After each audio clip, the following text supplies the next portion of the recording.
Good morning everyone. Welcome back my YouTube channel. Today I am going to teach you Sanskrit Standard 8 Chapter 5 नीति श्लोका नीति संबंधी श्लोक। इसमें कुछ शब्दार्थ लिखे हुए हैं। येषाम मतलब जिसके पास, मृगा मन बहुत से हरिण, विचरन्ति घूमते हैं, तृणम घास, भाग्यम भाग्य, यशस्वी कृति में, श्रोतम जिसका अर्थ होता है कान, व्यसन काल मतलब विपत्ति में, सदस्य सभा में, पाणी हाथ। ये जो आप पढ़ेंगे श्लोक, देखिए बुक में नीति श्लोका चैप्टर 5 शुरू करते हैं। ध्यान दीजिए। येषाम न विद्या न तपो न दानम, ज्ञानम न शीलम न गूढ़ो न धर्म, ते मृतलोके भुवि भारभूता मनुष्य रूपेण मृगा चरन्ति। अर्थात येषाम न विद्या, येषाम मतलब जिसके पास, न विद्या यानी विद्या नहीं है। येषाम न विद्या यानी जिसके पास विद्या नहीं है। येषाम न विद्या न तपो न दानम, न तपो मतलब न तप है, न दानम न दान है, ज्ञानम न मतलब न ज्ञान है, शीलम न शील का मतलब आचरण, न आचरण है, न गूढ़ो न धर्म न गुण है और न कोई धर्म है। फिर से मिला लीजिए। जिसके पास न विद्या है, न तप है, न दान है, न ज्ञान है, न आचरण है, न गुण है और न कोई धर्म है। ते यानी वे मृतलोके, इस मृतलोक में यानी हम लोग जिस लोक में रहते हैं उस लोक को मृत्युलोक कहते हैं। तो कहता है ते मृतलोके यानी वे मृतलोक में, भूवि धरती पर, भारभूता मतलब भार हो करके, भार स्वरूप, मनुष्य रूपेण, मनुष्य रूपेण मतलब आदमी के रूप में, मनुष्य के रूप में, मृगा चरन्ति, मृगा यानी हिरण की तरह, चरन्ति भटकते रहते हैं। आइए फिर ऐसा श्लोकार्थ ध्यान से सुनते हैं। येषाम न विद्या न तपो न दानम, ज्ञानम न शीलम न गूढ़ो न धर्म, ते मृतलोके भूवि भारभूता मनुष्य रूपेण मृगा चरन्ति। अर्थात जिसके पास न विद्या है, न तप है, न गुण है, न धर्म है, न आचरण है, ठीक है ना, वे इस मृतलोक में धरती पर भार होकर के मनुष्य के रूप में भटकते रहते हैं। बात समझ में आ गई। आइए दूसरा श्लोक पढ़ते हैं। साहित्य संगीत कला विहीन, साक्षात पशु पुच्छ विषाणहीन, तृणम न खादन अपि जीवनमान तद्भाग्यम परम पशुनाम। श्लोक नंबर 2। साहित्य संगीत कला विहीन यानी साहित्य संगीत और कला से हीन व्यक्ति, साक्षात पुच्छ विषाणहीन साक्षात उस पशु के समान है जिनको सींग और पूछ नहीं होता। तृणम न खादन अपि यानी घास नहीं खाते हुए भी, जीवनमान तद्भाग्यम वे जीवित रहते हैं या उनका सौभाग्य है। मतलब जो व्यक्ति साहित्य संगीत और कला से हीन है वे साक्षात पूछ और सिंग रहित उस पशु के समान है जो घास रूपी अन्न खाते हुए भी जीवित रहते हैं।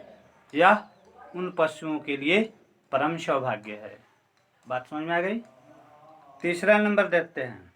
विपति धैर्यम यथा अद्भुतये क्षमा, सदसी वाक्पुत्रा युधि विक्रम, यशसी च अभिरुचि व्यसनम श्रुतौ, प्रकृति सिद्धम इदम ही महात्मा नाम। इस पोएम में बताया गया है कि विपत्ति यानी विपत्ति में, मुसीबत में, धैर्यम धैर्य, अद्भुतय अभुदय में क्षमा, सदसी वाक्पटुता, सदसी मतलब सभा में, वाक्पटुता मन बोली, युधि विक्रम युधि युद्ध में, विक्रम वीरता, यस्सी स अभिरुचि और यश में अभिरुचि, श्रुतौ प्रकृति इदम ही महात्मा नाम। महात्मा नाम का अर्थ होता है महात्माओं की, अर्थात कहता है विपत्ति यानी आपातकाल में, विपत्ति में, मुसीबत में धैर्य, अभ्युदय में क्षमा, अभ्युदय में क्षमा, सदन यानी सभा में वाक्पटुता, युद्ध में विक्रम बहादुरी, यश में अभिरुचि, ज्ञान का व्यसन, ये सभी चीज़ें जो है वह महापुरुषों में पाई जाती है। बात समझ में आ गई? फिर से सुनिए। विपत्ति में धैर्य, अभ्युदय में क्षमा, सभा में वाक्पटुता, युद्ध में बहादुरी, यश में अभिरुचि, ज्ञान में व्यसन, ये सब चीज़ें महापुरुषों में पाई जाती है। बात समझ में आ गई? अगला देखते हैं, 4 नंबर श्लोक है। 4 नंबर श्लोक देखिए ध्यान से।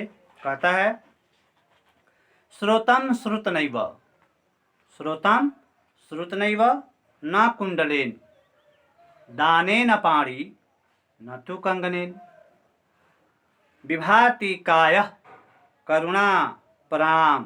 कहता है विभाति कायः करुणा प्राणाम, परोपकारेण न चंदनेन। बहुत बढ़िया श्लोक है।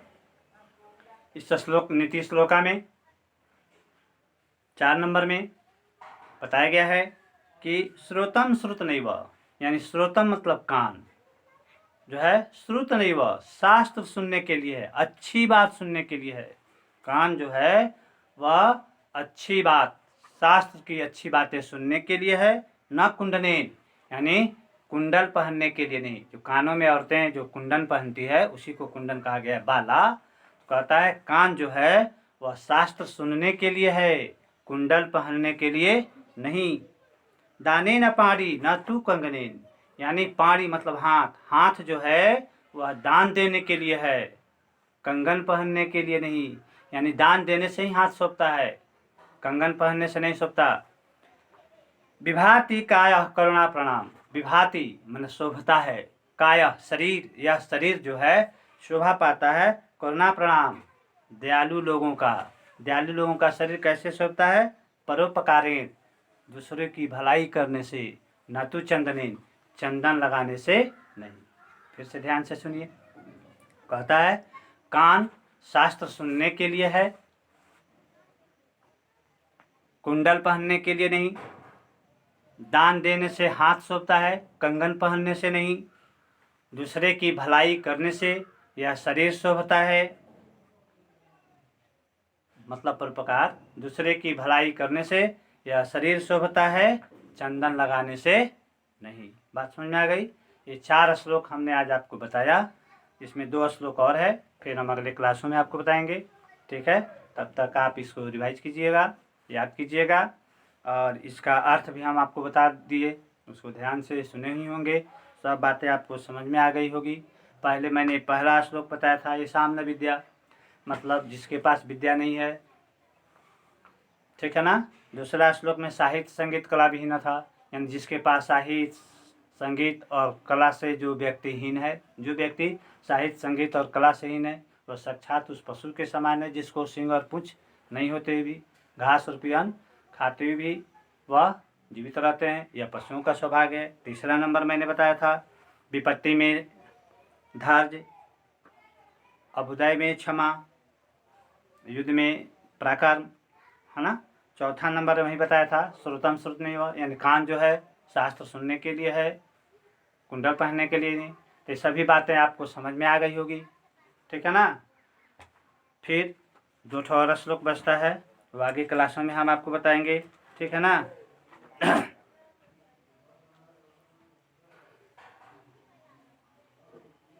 पहला नंबर पाठ का क्वेश्चन आंसर हो गया है, 2 नंबर का हो गया है, 3 नंबर का हो गया है, 4 नंबर का हो गया है, 5वां नंबर भी आज श्लोक हो ही गया। फिर अगले क्लास